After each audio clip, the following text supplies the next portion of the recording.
Hello, just a quick warning before we get started.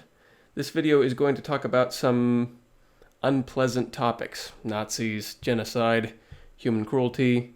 So those are important topics, things that I think that we all need to be willing to address, but I understand that not everyone is in the mood to listen to somebody talk about that right now. So if that is you, feel free to click away. Maybe instead watch this video, which is about a guy who made stop-motion animation before a lot of people were doing that, and I promise you, I don't use the word Nazi once in that video. We instinctively know that we, as humans, are different from animals, but we don't instinctively know exactly what it is that makes us different. Sure, we can point out some things that we do that animals don't, like the ability to throw with power and accuracy.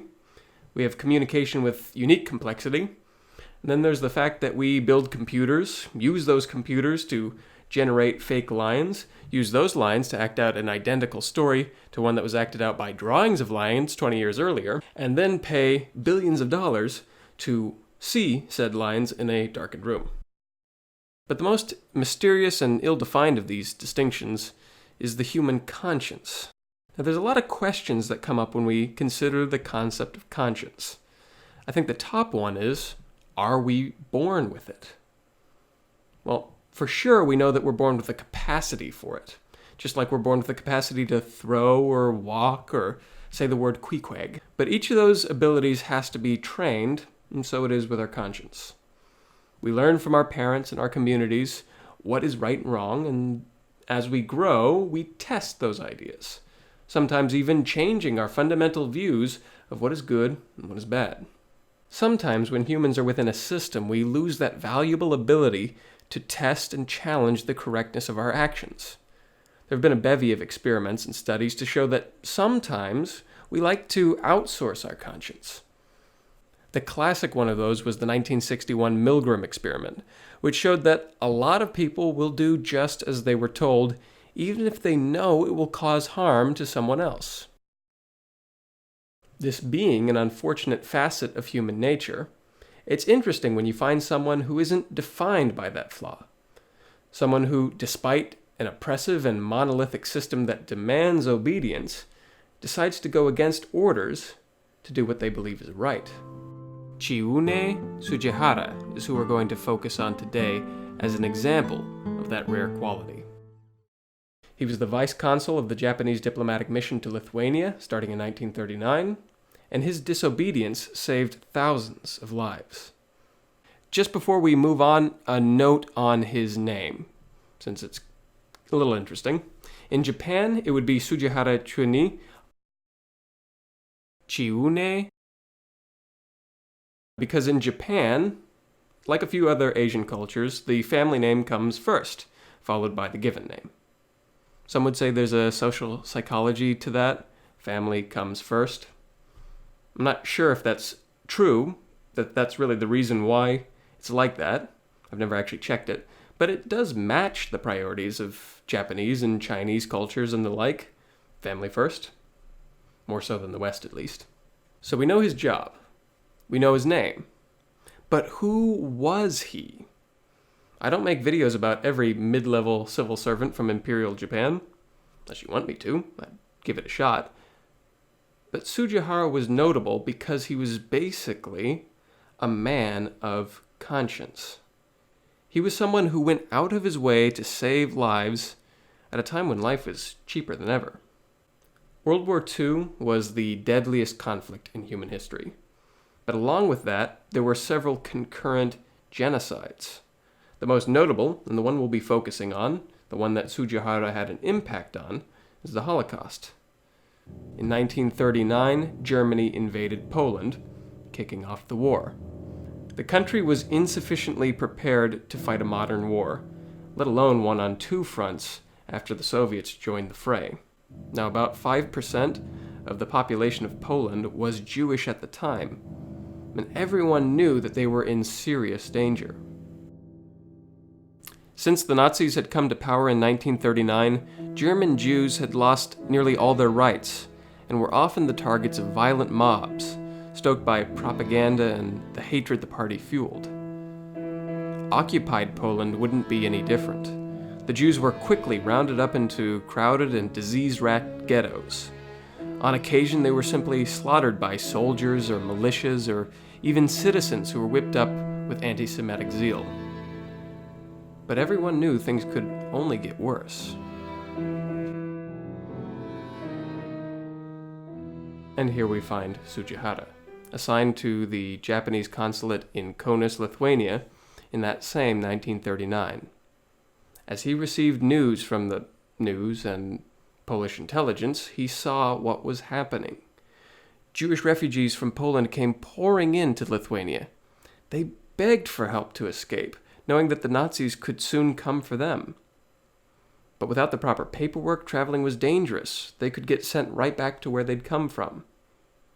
Sugihara contacted his superiors to see if there was anything he could do. They said, no, rules are rules. So Sugihara decided to ignore them. He could issue travel visas to Japan. They'd be valid, they'd look right, they'd get people someplace safer. Sure, he might get in trouble. This wasn't how things were done. But to him, it was worth it. He did the right thing. He stayed in Lithuania as long as he could, issuing as many visas as he could. When things were getting a little too hot in that part of the world and the consulate was closing, he kept issuing visas, eventually just throwing empty stationery with his signature that could be made into a visa out of his train car, effectively authorizing people to forge visas. His last words on leaving were, to paraphrase, "I'm sorry, I couldn't do more." The man who had saved upwards of 6,000 lives felt he hadn't done enough. Now, you may be wondering, would the Jews be safe in Japan? Wasn't it a fascist country? Weren't there problems over there? So there's a couple of factors on that front to keep in mind. One, these were just travel visas. The Jews didn't plan on staying there. They just needed paperwork authorizing them to travel somewhere so they wouldn't get sent back where they came from. I think the general intention was to head towards Curacao, where they would be definitely safe, the thinking went. And two, Japanese culture may have been xenophobic and racist at that time, but they weren't specifically anti-Semitic. Sure, they heard and believed Nazi propaganda about Jews, but it didn't have the intended effect on them. After hearing all about how powerful the Jews were, how they controlled banking and commerce and the media, they started thinking that the Jews were pretty amazing. Memos started going out with detailed plans of how to get Jews to come over their way. So then the Japanese were like, no. Oh, those guys are connected. If we're nice to them, maybe they'll help us out. In any event, the plan actually helped settle tens of thousands of Jews in Japanese-controlled Shanghai, where they were treated relatively well. Life's never particularly easy for refugees, especially ethnic minorities, but they did okay. But after the Japanese formalized their alliance with the Nazis, they decided not to be seen helping the Nazis' most hated group. Hence why they told Sugihara not to send any more Jews their way, and why, after the war, he was actually asked to resign from the foreign ministry. See, even after the dust had settled, the Japanese civil service infrastructure was largely the same. Sure, the Americans forced some reforms on their system of government, but they had to rely on the previous guys who knew how to actually do the work. In the end, it was most of the same people doing most of the same jobs, and they remembered the little stunt their man in Lithuania had pulled. Sure, it had saved lives, but it was insubordinate. As big of a crime as you can commit, in some eyes. So he retired. But he wasn't forgotten. He now has at least 3 streets named after him, one in Japan, one in Lithuania, one in Israel, where he was also named Righteous Among the Nations a few years ago. Poland has even given him a few medals for saving their citizens, because he was a man of conscience. Sometimes people are placed in unique positions, places where they can do a tremendous amount of good. And sometimes that means taking risks to ensure that they can do as much as they believe they should. And it's not easy to make those kinds of decisions. You may feel that your position, your life even, is in danger. But it's easier when there's been somebody like Sugihara, somebody who's set an example, someone who showed you that it can be done. And that's why I think it's worth talking about people like Sugihara, because conscience is something that we'll always need.